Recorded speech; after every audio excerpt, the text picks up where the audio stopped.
I have a book haul here. So I am going to put them here on this lovely white rug that I have that is not really a rug anymore because no one's allowed to step on it. Anyway, I'll start off with the ones that were sent to me by William Morrow, a free book for review. So the first one is With Love from Harlem by Rashonda Tate. And this one is set in Harlem in 1943, and it's during, the Jazz Age, and there's all kinds of well-to-do people that are gathering in Harlem, and there's going to be romance in this, and I'm not sure what else, but With Love from Harlem. I love historical fiction, and I'm really looking forward to reading about some people from Harlem. So there's that one. Then they also sent me Book of Forbidden Words by Louise Fine. I'm sorry if I'm saying that wrong. This one goes back and forth in history, and I believe they're like the very beginning chapters are like in the 1500s, and then it skips forward in time. So this is going to be historical fiction, and see, it says 1552 Paris and 1952 New York. So that sounds like it's going to be awesome. And then they also sent me A Harlem Wedding by Tiffany Warren. I believe that this is a fictionalized tale of, about Yolanda Dubois, who was the daughter of W.E.B. Dubois. I think I said that right. W.E.B. Yeah, Dubois. And I assume it's all about her life and being a Black debutante and living in a world of some privilege and wealth. And I'm really looking forward to the time period of 1920s. I bet that was a smashing time for her. So I am looking forward to reading that. And then I have books that I purchased, and there are quite a few of them. So I bought a nonfiction called First They Killed My Father. And this is written by, and I cannot say her name, Luong Ung. She is a Cambodian author who talks about living through the living in Phnom Penh during the Khmer Rouge. I don't know if I'm saying that name right, but I know that throughout the 70s, I believe it was, there was massive murders. And in fact, I think she said 2 million Cambodians were killed by their own government. So this seems like a very timely read. And then I have this one. I think it's interpreted from French, Lily's Crying, by Helene Bisset. And I directly was influenced by someone, and I look at so many people's pages that I really forget who it was, but I'm going to search around, and when I find it, I'll tag you. You know who you are. You've talked about this book. I read the first couple pages, and I'm already like really intrigued with the writing. So looking forward to reading this. And I believe this was written a while ago too. I want to say, when was it written? Let me see. Yeah, it was originally written in 1953. So this should be interesting. Okay. And then I bought a book that I read as a library book, and I loved it at the time. And someone recently brought it up, And I was like, wow, I haven't heard about that book in a while, because I believe that it first came out in like, let's see, 2018. Yeah, I believe it was 2018. And I think I read it like either in 2019 or 2020. I think it was 2018 or 2019. But anyway, it's this book, The Astonishing Color of After by Emily X.R. Pan. I really want to encourage people to read this book because it is a beautiful book. It's just absolutely beautiful. I don't remember everything in it, and that's why I decided to buy it and do a reread, because what I remember is the girl is looking for her mother, but I think her mother is passed away, or maybe she just I don't know. I think there might be some magical realism in it, and it's just so beautifully written. And I don't think that enough people have talked about it, and especially not lately. So I would love to see this get a little bit of a renewal on people's bookshelves. So I'm going to start, and decided that not only was I going to buy that, but I also bought her follow-up novel, An Arrow to the Moon, which I have not actually heard anyone talk about. But I remembered that this one, The Astonishing Color of After, was so fantastic. And it is YA, but it's probably the only YA that I've ever really enjoyed. There was one other one. I'll tell you that later. But generally, I don't read YA. But this is just, it is about a teenager, but it's so beautifully written.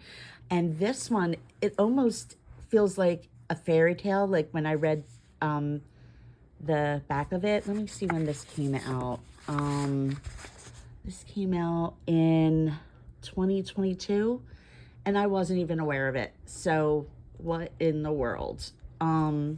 Anyway, I'm really looking forward to reading this and rereading this. Highly recommend it. Highly recommend this too, because I think the author is amazing. And then I also bought The Bluest Eye. I've heard a lot of people talking about this book by Toni Morrison. I've only ever read Beloved by her, and I just want to read everything by her. I want to read her poetry. I'm pretty sure she has a lot of poetry. And I want to read all of her fiction. So I am going to start with this one. So there's that. And then Sin, who is a very popular book talker and booktuber and bookstagrammer. She is, I wish I could remember her handle. Obviously, I'm not prepared for this, but I will tag her as well. She encourages people to read a lot of Caribbean books, and she talked about this author's, Yvette Edwards, her most recent book. But Yvette Edwards, I believe, lives in or publishes primarily in the UK. And so I couldn't find her recent book. I don't think it's published in the US yet. So this is the only other one that I really saw available for her. And it looks like it was a library edition, which is really cool because I love when books come with this plasticky cover on them because it helps protect them and you can see through them. And this is lovely. And this is, let me see, I'll tell you a little bit about it because it sounded really good. I'll just let you read here. What does it say? Oh, yeah. Something. Oh, no. Oh, no. I didn't know that was in there. Okay, well, apparently her son Ryan gets stabbed. And her life just, obviously, I can only imagine what happens to her life after that. Well, that's really sad. So she does write, obviously, some hard-hitting fiction, and I can't remember the name of her recent one that Sin was talking about, but it sounded so good. And I just thought, let me start with what's available with this author and just take it from there. So that is The Mother by Yvette Edwards. And yet another friend of mine had this. People from Philadelphia remember Move, and they remember the city bombing them with some sort of a incendiary device that could not get put out. And not only could it not get put out, but I don't think that the firefighters were called, and they had children in that establishment. And I remember that I believe this guy, Mike Africa Jr., I'm not sure, but I think he survived this scenario. But there were reports of children trying to escape, and them being shot at by like snipers and stuff. So unfortunately, I think a lot of them died in this fire with their families. And then, as you can see down in here, the whole freaking city block burned down, and the city just let the whole block burn down. So this was this was definitely one of our more effed up situations that we had in Philadelphia. And I'm really looking forward to seeing what Mike Africa Jr. has to say about what he experienced from this, because I'm pretty sure he was there. It's so fucked up. But anyway, and then I have this book that I also was influenced from you all, Good People by Patmina Sabat. I saw this on, oh my God, I'm the worst. I can't remember anybody's name. I'm totally turning into a senior that can't remember anything. This is scary. Like, I'm only 56. Like, seriously, like, I shouldn't have such bad memory. But I mean, I am kind of all over the place with things. So I guess it doesn't really surprise me anymore that I can't remember names. But this book just sounded really good as well. It says a stunning read by Khalid Hosseini, which is huge praise from an excellent author. And same thing with Ann Patchett, a thrilling tour de force of a novel. I'll be recommending this book to everyone.